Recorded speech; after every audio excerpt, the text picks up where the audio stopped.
Bismillah, alhamdulillah, wassalatu wassalamu ala rasulillah Muhammad bin Abdullah wa ala alihi wa sahbihi wa ba'd. Darasa yetu ya leo itakuwa ina maudhui ad-da'watu ila Allah wa akhlaq ad-du'at. Ad-da'watu ila Allah wa akhlaq ad-du'at, kulingania kwa ajili ya Allah subhanahu wa ta'ala, ama kuita watu katika dini ya Allah subhanahu wa ta'ala na tabia za mlinganiaji. Ad-da'watu ila Allah, kuita watu kuja katika dini ya Kiislamu, wa akhlaq ad-du'at, na tabia za huyo mlinganiaji. Darasa yetu ya leo itakuwa fupi ikielezea dawa na tabia za mlinganiaji. Katika utangulizi huu utaona kwa mfano kwamba ad-da'watu ila Allah min ashrafil qurbat, kuita watu katika dini ya Allah subhanahu wa ta'ala ni katika mambo matukufu ambayo mtu anajikurubisha kwa Allah subhanahu wa ta'ala. Lakini pia vile vile kazi ya dawa, wa hiya mirathul anbiya, ni urithi wa mitume alayhi salatu wassalam, ambayo imeletwa na Allah subhanahu wa ta'ala katika ulimwengu huu, na kimsingi kazi yao ilikuwa ni kuita watu katika njia ya Allah subhanahu wa ta'ala. Lakini tuone taarifa ya dawa ama definition ya dawa au maana ya dawa. Maana ya dawa ni kwamba talabu wa nida, at-talabu wa nida, yani kuwaita watu katika njia ya Allah subhanahu wa ta'ala, hiki lugha. Ama kisheria, da'watu nasi la tauhidi, kuwaita watu kuja katika kumpwekesha Allah subhanahu wa ta'ala, kuwaita watu kuja katika kumwabudia Allah subhanahu wa ta'ala. Dawa ina fadhila gani? Dawa ina fadhila nyingi. Kwanza, khairul amali, ni katika amali iliyokuwepo njema, ni katika amali iliyokuwepo bora, kama anaposema Allah subhanahu wa ta'ala, wa man ahsanu qawlan mimman da'a ila Allah wa amila salihan, na hapana ambaye aliye bora zaidi, wa man ahsanu qawlan, na hapana ambaye mwenye maneno mazuri zaidi, mimman da'a ila Allah, kuliko yule ambaye anaita watu katika njia ya Allah subhanahu wa ta'ala, wa amila salihan, na akatenda matendo yaliyokuwepo mema. Lakini pia vile vile sababu hidayati nas, dawa ndio sababu kuongoka watu, ndio sababu kutengamaa watu, ndio sababu kutengeneza watu, ndio sababu jamii kukaa vyema, watu kuishi vyema kutokana na kulinganiwa. Yani watu wakiwa hawafikishi ujumbe wa Allah subhanahu wa ta'ala, wakiwa hawalinganii neno la Allah subhanahu wa ta'ala, watu wataishi kama vile wanyama. Kwa ndio maana wanatakiwa watu walinganiaji na walinganiwa, na huyu mlinganiaji awe na sifa zilizokuwepo njema. Lakini pia katika kulingania kwamba kuna fadhila gani, kwamba ajrun adhim, kuna malipo makubwa kabisa. Bwana Mtume Muhammad sallallahu alaihi wasallam anamwambia Ali ibn Abi Talib radhiyallahu anhu, la in yahdiyaka Allahu rajulan wahidan khairun laka min umri ni'am, ikiwa Allah tabaraka wa taala atakuongozea wewe kumpata mtu mmoja tu, ni bora kwako wewe kuliko kupata ngamia wekundu makundi kwa makundi kabisa. Pia dawa ina nguzo zake. Dawa ina nguzo zake kama ilivyokuwa nyumba ina nguzo zake. Nyumba ina kuta 4, lakini pia na dawa nayo yenyewe ina nguzo zake. Nguzo za dawa ni zifuatazo. Kwanza, lazima apatikaniwe adai, mlinganiaji. Lakini la pili, almadu, wale wanaolinganiwa. Lakini la tatu, almaudhu, ile mada yenyewe, unalingania kitu gani, unataka kuwafikishia watu kitu gani. Lakini pia vile vile alwasail, nyenzo za kuwalingania watu, nyenzo za kuwaita watu. Hiki ni kitu cha msingi sana ambacho kama dai natakiwa awe anajua, kwa watu wa aina hii natakiwa niende na nyenzo gani ili niwaite katika dini ya Allah subhanahu wa ta'ala. Na wasailu dawa ziko za aina mbalimbali, yani nyenzo ambazo dai atazitumia katika kuwafikishia watu jumbe wa Allah subhanahu wa ta'ala ziko nyingi. Miongoni mwa nyenzo hizo ni alqaul, kusema maneno kama nafanya mimi hapa. Yani hii ni nyenzo, ni njia ya kutumia katika kuwaita watu katika dini ya Allah subhanahu wa ta'ala. Lakini pia vile vile alqudwa, wewe mwenyewe dai kabla kuambia watu unatakiwa uwe ni kiigizo chema.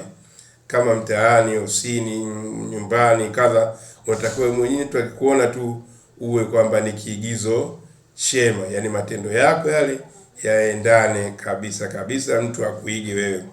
Lakini pia vile vile miongoni mwa nyenzo za dawa ni alkitaba, kuandika. Mtu anaandika risalati mbalimbali, vitabu, magazeti, machapisho, vipeperushi. Basi zote hizo ni katika aina za wasailu ad-dawa. Lakini pia vile vile kuna wasailu al-haditha dawia, kuna nyenzo za kisasa za dawa ambazo ziko nyingi kabisa, kutumia hii mitandao ya kijamii, kutumia social media hizi na vitu kama hivyo, zote katika njia ya dawa.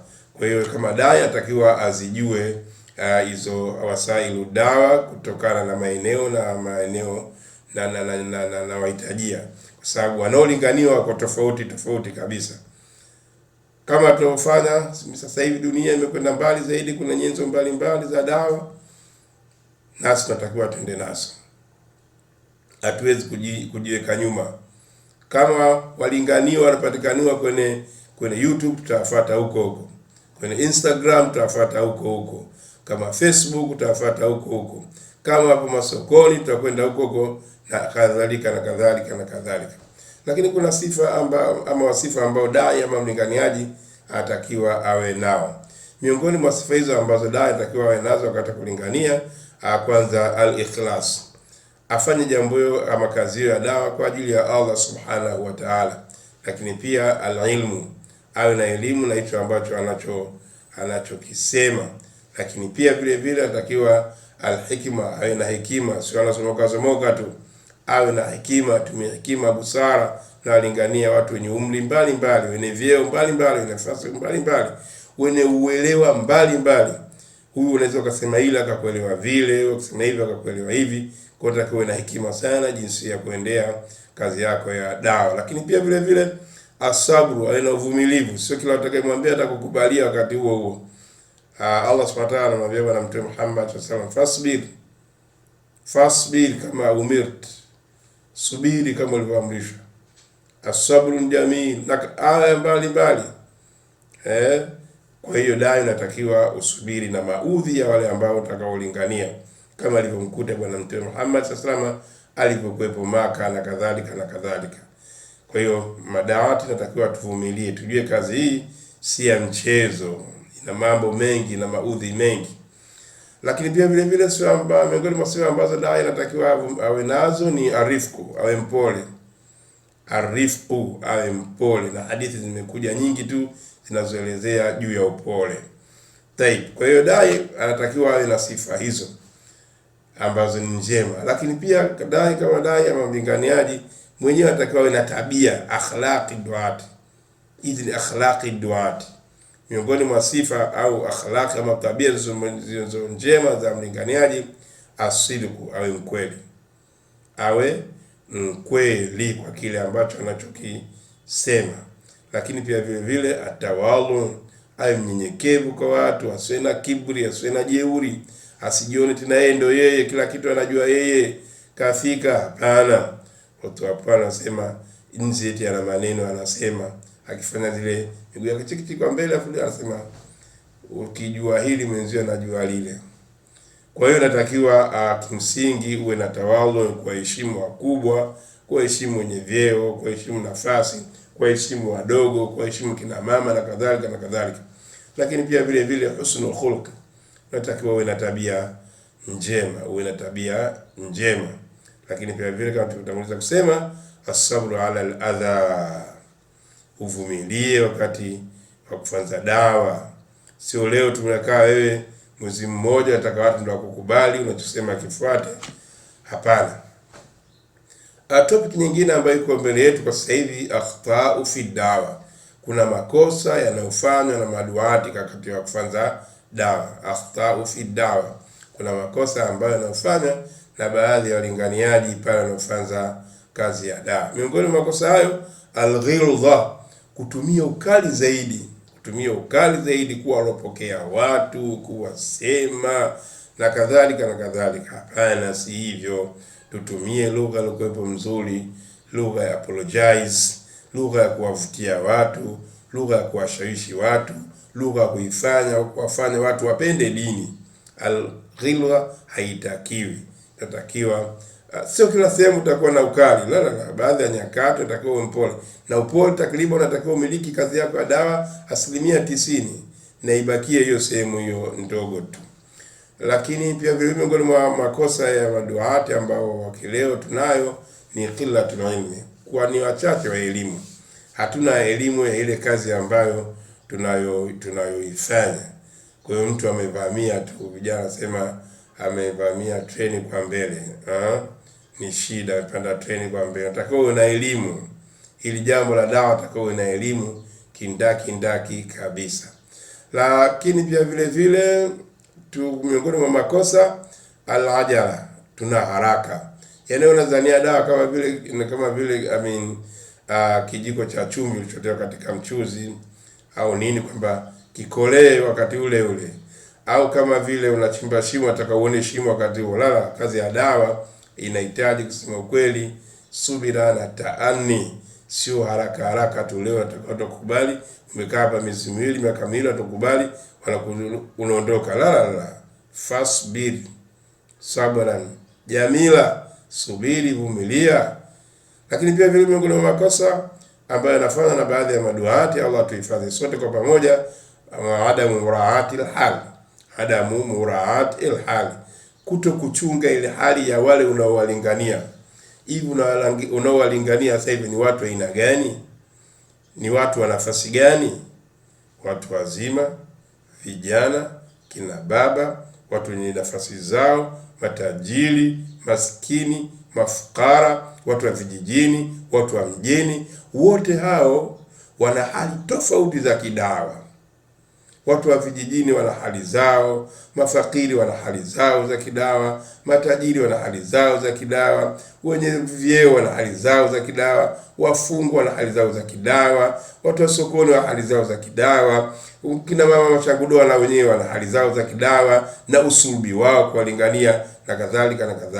Kwa hiyo huyu simlinganii kama huyu na huyu simlinganii kama huyu. Kila mmoja ana nafasi zake na hatua zake. Lakini pia tuone mifano ya maduati katika manabii alayhi salatu wassalam. Miongoni mwao ni Nabii Allah Nuh alayhi salatu wassalam, amefanya kazi ya dawa adhimu miaka mingi kabisa, na kwa mipango ya Allah Subhanahu hakuwapata watu wengi ila wachache tu. Kwa hiyo na sisi tutegemee kwamba kama mtume amewalingania watu alayhi salatu wassalam, mtume Nuh akapata watu wachache, nawe pia unaweza kupata watu wachache. Lakini pia kutakumbana na mitihani mingi. Lakini pia tumuone Nabii Allah Ibrahim alayhi salatu wassalam, Abul Anbiya, naye amefanya kazi ya dawa, amewalingania watu katika dini ya Allah subhanahu wa ta'ala, amewalingania watu katika dini ya Allah subhanahu wa ta'ala. Amemlingania baba yake, amewalingania watu wake, akauliza masanamu yananufaisha, je, mnapata manufaa gani kwa masanamu au kuna madhara gani? Wakasema hakuna manufaa wala madhara. Akasema kama hakuna manufaa wala madhara, kwa nini basi walima taabudu ma la yasma'u wala yubsiru wala kwa nini basi mnaabudia vitu ambavyo havisikii wala vioni wala havina manufaa yote? Huyo Nabii Allah Ibrahim alayhi salatu wasalam. Lakini pia tumuone Bwana Mtume Muhammad sallallahu alaihi wasallam, yeye amewalingania watu wake kuanzia Maka kule miaka 13, akaja Madina miaka 10, miaka 23, jumla miaka yake Bwana Mtume Muhammad sallallahu alaihi wasallam miaka 63. Yote hayo akiwa kazini, akiwa anafanya kazi ya dawa. Kwa hiyo kazi ya dawa ambayo tunayo, kusema ukweli, ni kazi ambayo njema, ni kazi ambayo ya mitume alayhi salatu wassalam, kwa umerithi kazi ya mitume alayhi salatu wassalam. Lakini pia vile vile kuna matunda gani, kuna faida gani kwenye kazi hii ya dawa?